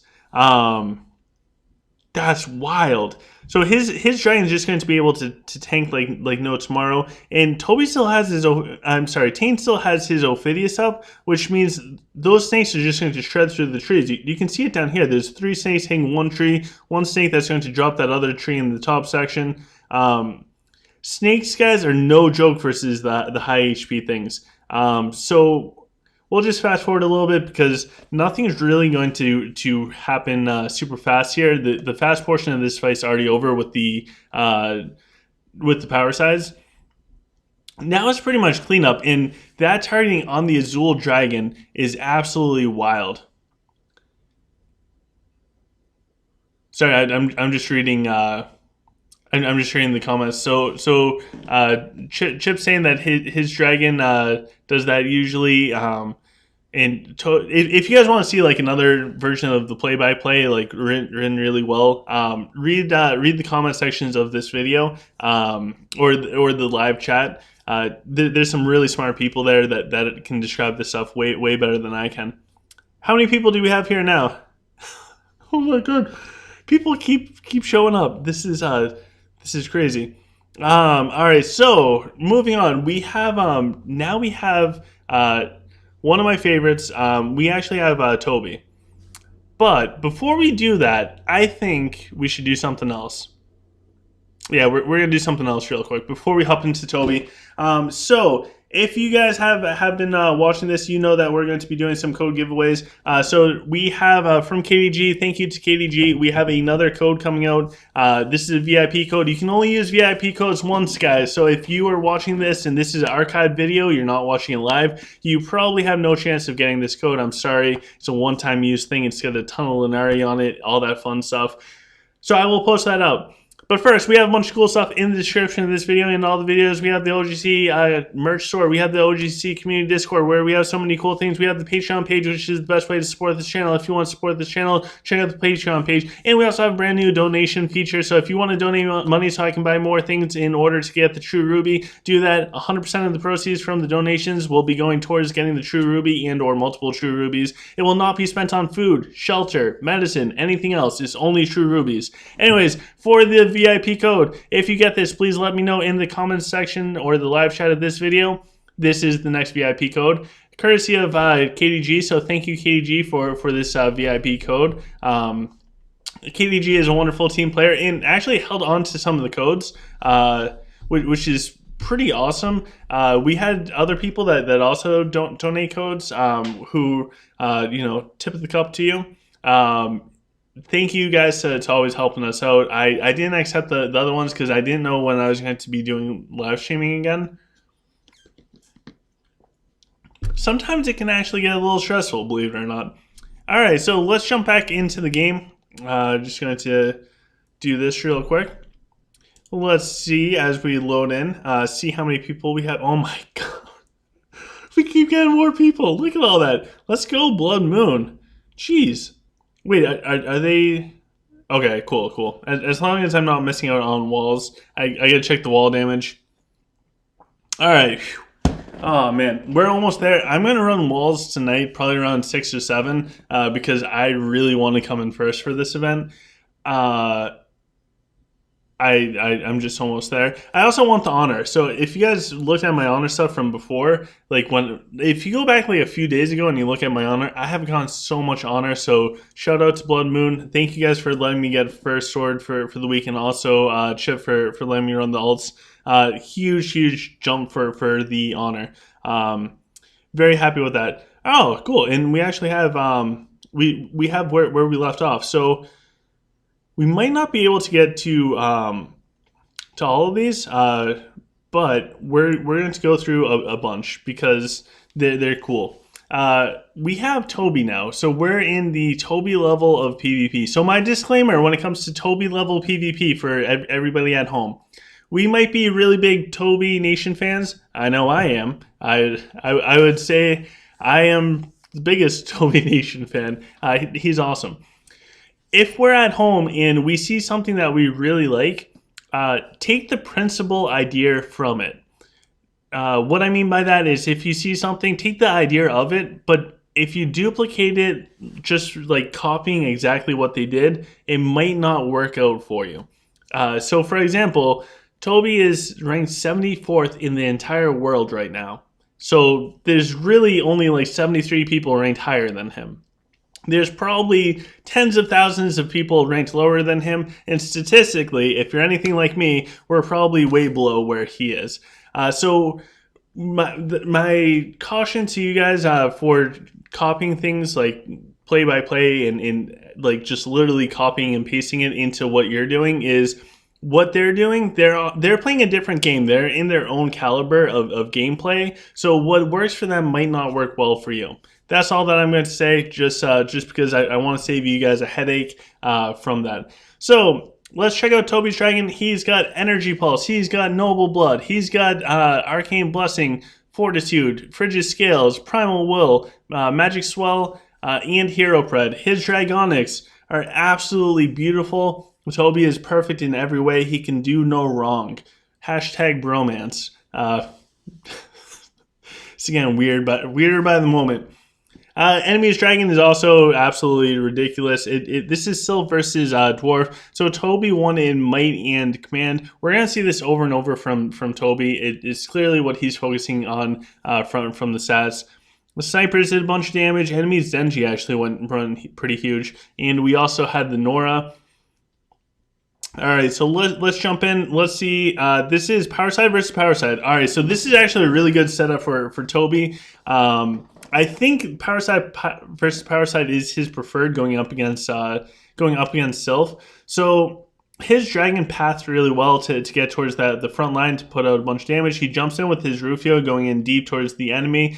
He also has a Snake down up there too. So the Sylph player has their Ophidius up there, which I don't know if Toby just put his Rufio in there to try and take down the Dragon, or if it's to injure the Ophidius as much as possible. The Spray and Pray from his Jax, nope, that's not Spray and Pray, it's just the normal shooting from Jax, is able to do a bunch of damage, and he needs the double charge to go out there, and he'll be able to take down the Ophidius. But it really doesn't matter, because he already collapsed this whole top portion of the enemy Sylph player. It's absolutely ridiculous. So now he's pretty much got it all collapsed. It's just a matter of moving around now and making it to the top portion to take down the enemy's Dragon. Toby's now dropping the bad splits down, which is just going to speed up that process so he can make it to the top. So we'll speed this portion up because now it's just going to be a matter of cleanup work for Toby. The enemy does still have their Dragon up, but it really doesn't matter at this point in time just because it's absolutely way too strong. So we have Ryan. Ryan asks, "Is your mom watching?" Maybe if she is, hi mom. Yeah, she's probably her and Chan probably make up the 1% female viewers of this channel. Otherwise, it's 99% male viewers, and like 90% of them are between the ages of 24 and 40. If you want to know the statistics for the channel, it's a bunch of dudes. Which there's nothing wrong with that. Alright, for this next fight, we have Toby going up against a Lich. The Lich player has a Onyx Dragon that is just set up absolutely amazingly, but they're missing the Predation. Otherwise, this would be a ridiculously strong Onyx Dragon. Crazy stuff. So Toby won in the Might and Command. Enemy had almost 60 million damage come out from their dragon. But let's jump in and let's see how this worked. Alright, so it looks like Toby has a power side going up against the Warhorn portion of the Lich player. The Lich players are playing a little bit different, where they're kind of like really focused around making the center really strong, which is pretty strong. We have Art of Conquest Amal saying hi OGC. Hi Amal. It's been a while since I played with you. T's here. Hi T, nice to see you. Jessica Chan's still here. And oh my gosh. Oh, LOL Son's here. Oh my gosh, we got so many people. Best community ever. All right, so we got the targeting down on Toby's dragon. That's going to be terrifying for Toby. However, it's Toby, so I'm sure he's going to be fine. We got the Denji spinning. Some crazy stuff all around. And I think what I'm going to do is after this fight, I think I'm going to take a couple looks at Dreadnought, and then a couple fights from Thanos Brazil. And the reason why, it's not because I'm not the biggest fan of Toby. I am literally the biggest fan of Toby out there. But I will highlight Toby at so many different points, where today I kind of want to also show off some other people like Thanos Brazil and Dreadnought. Don't worry, we will come back to Toby. Pretty much every Clash of Fate, Toby sends us all of his fights, so we can always do those on Mondays, which I look forward to because I learned so much from them. And we'll pop back and we'll do a couple more Toby fights before the end of the video today. But just for the sake of time, I do want to get to see a couple fights from Dreadnought, and I do want to see a couple fights from Thanos Brazil, and then we'll do a couple more fights from Toby, and then we will call it a day. So 2 fights from Dreadnought, 2 fights from Thanos, and then 2 more from Toby. Sound like a plan, guys? So Amal wants to see the health and attack of Toby's mechs and snipers. We can do that real quick, but this is also from the Dual Tower before the 4th prism was added. So everything is going to be different now that there's 4 prisms. So he's got 534,000 attack on the snipers and almost 2.1 million HP max, which is absolutely crazy. All right, so let's go check out the couple more fights. We're gonna pick a random one from. Oh my god! So we're gonna do a couple fights from Dread. He's going to hate me, but we have Dreadnought going up against Edina. So. Dreadnought sent me this, even though he lost. So this is Dreadnought going up against who will be, in my opinion, one of the biggest whales in the game if they continue to do what they're doing. Edina, she is amazing. I'm going to be a big fan girl of her. So Dreadnought, we saw him earlier going up against KDG with his Topaz Dragon, and Edina has a perfect Azul Dragon, really high Dragonics all around. She's going as Lich, and wow, the damage is just ridiculous. So it looks like Dreadnought won in Might and Magic, which is really good, and Edina won in both Stamina and Command. So let's jump in. Let's see how this went. Remember, Dreadnought sent this to us, so it looks like it's a. Looks like the power side of Edina is going up against Dreadnought's power side, and oh my god, right at the start too, she might be able to just punch holes through those trees like no tomorrow. There's so much damage coming out going up against those trees. Anyways. Top side, Edina is doing really well. She got nice and deep with her Denji here. Her Denji and Belrog alone are pretty much tanking all of Dreadnought's top side, which is just ridiculous. The targeting now goes down on the Topaz Dragon of Dreadnought. So this is just wild. Bazarix runs up from Dina. We have the Rufio spin, but I think Rufio from Dreadnought's just going to drop down. The trees are still taking damage. However, the black holes are slowing down the warlocks, so the trees are able to regain some health. Top side, we have the Bazarix Bash Splits coming out, which is able to just take down so many of the Huntresses and troops all around. And it looks like At this point in time, it looks like Edina might actually hold on to the. I'm sorry, that Dreadnought's going to hold on to the top side, but Edina moves up and she's able to take down the Topaz Dragon. Crazy, crazy stuff. Absolutely wild. Wait, so what is it? It's her birthday? Oh my gosh! Happy birthday, Edina! I didn't know it was Edina's birthday. Happy birthday, Edina! You are amazing. One of my favoriteest people, and also scary, very very strong, very scary and strong. But happy birthday, Edina! That's awesome. So she crushed the power side going up against Dreadnought and is able to move down. I kind of want to see Edina versus KDG now. So Dreadnought did the thumbs up because good sportsmanship. Edina did the in love thing or whatever because she's just amazing. So Dreadnought did send us this. So this is not going to count towards one of the two that we have of Dreadnought. Edina, happy birthday though. That's some awesome stuff. All right, so for this next one, we have Dreadnought coming up. So this is some Sylph on Sylph action, which is pretty wild. So Dreadnought has the Topaz Dragon, and the enemy has a pretty good Onyx Dragon. They only have the 2 out of 3 maxed out, so it's pretty much even as far as the dragons. And when it comes to stats, so Dreadnought barely won in might. He has a 2.5% bonus as far as magic damage. The enemy only has a 6% bonus as far as stamina. So this is a pretty close fight. So KDG did fight Edina. KDG did not care that it is Edina's birthday, so KDG won. Jeez, you gotta let her win this. Her birthday. Oh, jeez. KDG's going to kill me because that fight was not a recent fight. Anyways, we have Power Side versus Power Side as far as Sylph, which is really the only exciting fight that I can think of Sylph versus Sylph.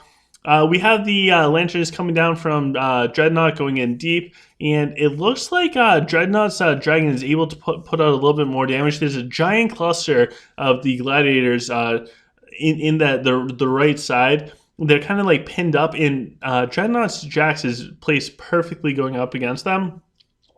Dreadnought's Belrog is holding onto that corner, and he has all 5 pieces of the Totem Curse up, so he will be able to live for a while. Now Dreadnought, he has taken out all of the Huntresses in this bottom portion, and now he just took out the Nora.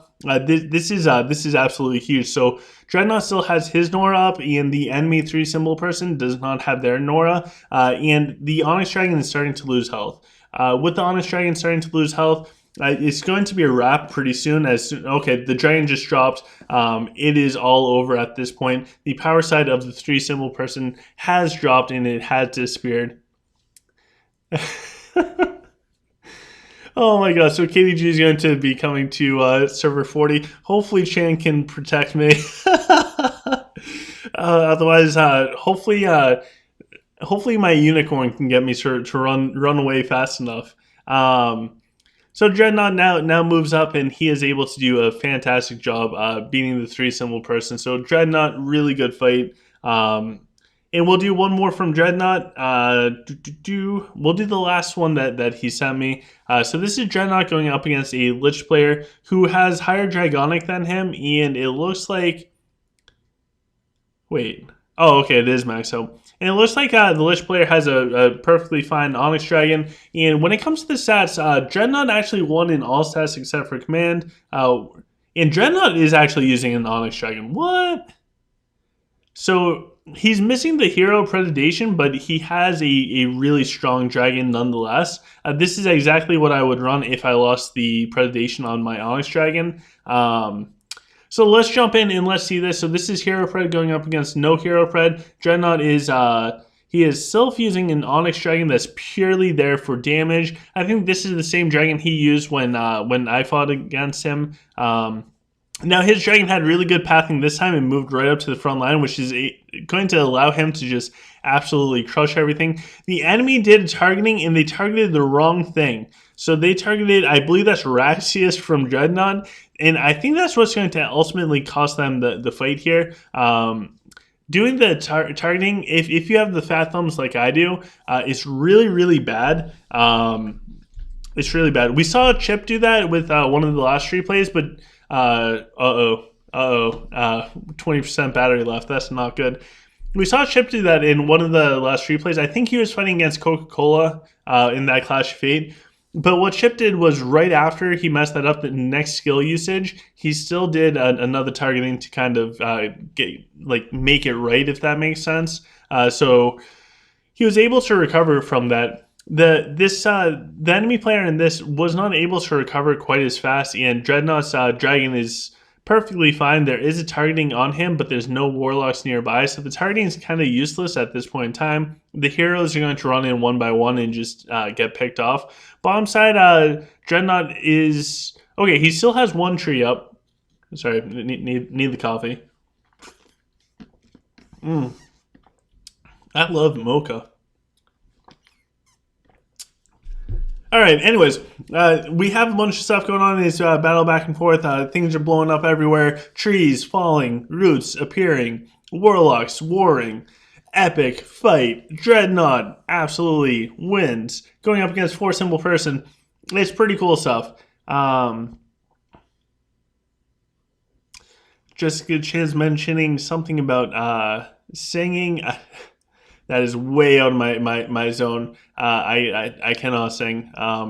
This whole thing will just blow up. Oh jeez, Chip, I don't remember your failures. I thought it was really good.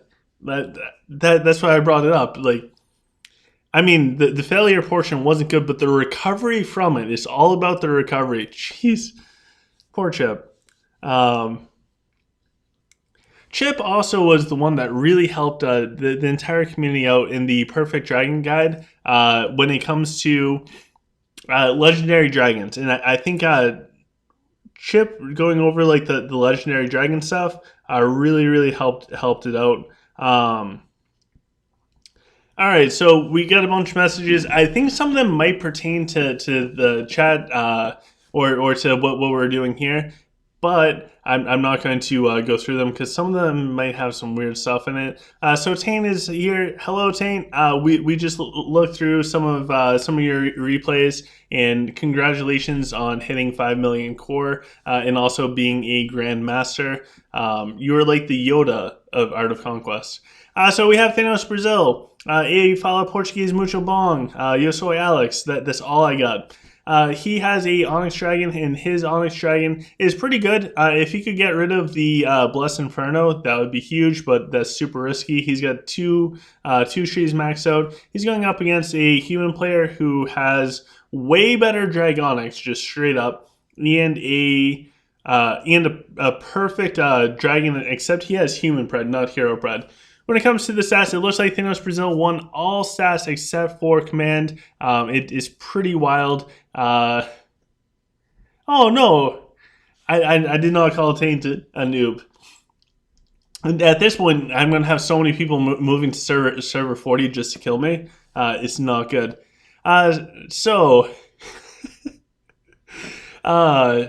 Anyways, we have epic damage coming out from the Onyx Dragon. I gotta stop reading the comments because I'm just gonna start laughing too much. Chip mentioned something. I would definitely read what Chip is saying. So we have an inverted fight. So it looks like it's the power sides going up against the solid sides. There's 2 packs of human swords in this bottom section going up against Thanos Brazil. He does the Rufio jump in, and it looks like it's towards the backline, especially the Elena with his Rufio. Bottom side, Thanos Brazil is doing perfectly fine. On his top side, he still has plenty of mechs up there, so he's got time to kind of focus on other things. Enemy did a targeting on Thanos Brazil's Onyx Dragon. However, Thanos Brazil's Onyx Dragon looks like it's doing fine. And the swordsmen are starting to drop in this bottom section going up against Thanos Brazil. And I think his snipers just literally took out the enemy Balrog, which is huge. I take that back. Enemy's Balrog is on the top side. His snipers took out something. It was not Balrog. Black holes go down everywhere. All the black holes start just absolutely destroying the humans. And I think that's another reason why the cluster races just suffer so much right now. Between the true ruby and also black holes, it's really hard to go up against a cluster race. or play as a cluster race. So now Thanos Brazil is moving up and is going to be able to pump out a ton of damage. The dragon is still at full health for the 2 symbols person, but there looks like a spinning Denji is on it. The protection proc now comes off. But I think Thanos Brazil still has enough damage stuff up. He still has enough tanky stuff. Like, all of his key heroes, besides from maybe Edina that just died, and yeah, so all of his key heroes except for Edina are still up. Which, having that with the full dragon going up against the enemy with a full dragon with less heroes, it's in the bag for Thanos Brazil. Really, really good fight all along. Oh my gosh. I love you guys in live chat. So if you guys are watching this and this is archived, meaning it's not live, you're watching it at a future date, I highly recommend 2 p.m. Saturdays when I can do it for the live stream. The chats are just absolutely amazing. So I think we have one more fight. So we have Thanos Brazil going up against Fairies. If you guys remember, Fairies is ridiculously strong. We saw them in Clash of Fate not too long ago. Thanos Brazil won in all stats except for command, and it looks like Fairies is also using a very similar dragon to Thanos Brazil's, because they also have the Blessed Inferno. So this is Blessed Inferno going up against Blessed Inferno as far as Onyx Dragons. That's kind of wild. All right, let's jump in. Let's see how this fight goes. And it looks like the power side for Thanos Brazil is on the top. In this bomb section has a lot of power coming out from Fairies, including the Dragon, Jax, a few packs of Warlocks. But it looks like the snipers are now getting a moral boost on the top side. I don't know what hero they took down, but they just took down another hero. Rufio jumps in super deep, heading towards like the Edina of the Lich player. Which is actually pretty smart. If you take down the Edina, all of a sudden the dragons do way more damage. We have Thanos Nation, so hashtag Thanos Nation. This is Avengers server 20, really good place. And I think they might also be on 55. I forget. Avengers, fantastic house. So if you guys are looking for another house, they're on the same server as the Endgame or the EG crew. So honestly, I think that's a really cool server. The EG crew, most of those people I've played with for like 2 years, and then you also have the Avengers with Thanos Brazil on the same server. That sounds like a really good server. Of course, if you're a Mega Whale, that's cool and cares about teamwork, check out Blood Moon. But for everybody else, Avengers, really good. Endgame, same server. Curse Nation, Message Taint, if you want to get into competitive stuff. And if you want, if you're interested in Blood Moon and see if you're strong enough to like survive on the servers, message Strapcorn, Chip, or Chan. They will be super happy and enthusiastic to talk with you. Oh my gosh, we have even more people. Look at all these people. Oh my gosh. I just want to make sure there's no walls going. All right, cool. All right, guys, so we're going to do 2 more fights. 2 more fights, and then we're going to call it a day. First one we have is Mr. Chip. So Mr. Chip is going up against a Sylph player. I don't know if this is from last night, because I only point out Mr. Chip's mistakes. Jeez, I'm sorry. We're going to look at him doing amazing. So he's got this is a perfect Onyx Dragon. It's identical to mine. Funny story, when I made my Onyx Dragon, when I like rolled off the Fortitude to get Fatal Blows, like an hour later, Chip made the same exact dragon. Crazy stuff. I don't understand how this game works. Anyways, he's going up against a enemy player who has a perfect dragon with Cosmic Storms. So, wait, it looks like they're missing something. Yeah, okay, so they have Energy Pulse and Arcane Blessing, but they don't have Magic Swell. So this dragon it's a little all over the place. So when we look at the stats, oh my god. So Chip absolutely won when it comes to all the stats except for command. Pretty crazy stuff. So we'll jump in, we'll check this out. I think this is from Minds of Mayhem last night. which, by the way, Chip came in first place because he is just absolutely amazing. So bottom side is Chip's power side. Looks like there's targeting down on... Wait, hold on. Did Chip do the targeting for that? All right, so we got everything starting off. Chip did targeting on the Tyranids of the enemy player. Okay, so we have... I don't know what's going on. This might be next level strats. But Chip was successful at killing the Tyranids, which he targeted. Oh my god. And Chip's able to blast down the Onyx Dragon. My batteries are low, so we'll be wrapping this up after one more fight. Yeah, so the 1399 guy had his command gear on for whatever reason. Chip absolutely destroyed his Tyranids. There's no question about that. The 1399 guy's Tyranids had no chance going up against Chip. In fact, I think that my Tyranids, if it got targeted by Chip, would not have any chance. All right, we got one last fight, guys, before we wrap this up. So we're going to go end with a Toby Nation fight. Again, I didn't realize it would take so long to get through all the fights. So I wanted to make sure that I got some from Thanos Brazil. I'm glad I got one from Chip, and also Dreadnought. I wanted to get them in. It has nothing to do with not wanting to show Toby. I will gladly show Toby anytime that he lets me. It's just we got a bunch of people. So for the last fight, we're going to see Toby going up against a guy with 2.3 million max. This guy is way stronger core-wise. Look at this, 159 across the board for Dragonics. This is disgusting. Absolutely disgusting. And as far as abilities, they have a... All right, they have a really good Onyx Dragon. I think they are just... what are they missing? External Void and Fatal Blows. Okay, so anyways, this guy probably knows what he's doing because he's giant. He goes up against Toby. Toby wins in Might and Stamina. Toby's Nora, 92 million damage. True rubies, guys. True rubies. And now he's got a couple. Let's check out his Nora. Does he have the... Oh, okay, so he got 92 million damage, and he doesn't even have the mech-killing weapon on his Nora. Pretty crazy stuff. All right, so let's jump in. Let's watch this. Maybe it will be power side versus power side, and it looks like it is. So on the spawn side, both people started off with the Denji spins, which is interesting. Toby's Denji got super low. It looks like he took a hit from the snipers. Enemy's Denji is starting to get low as well.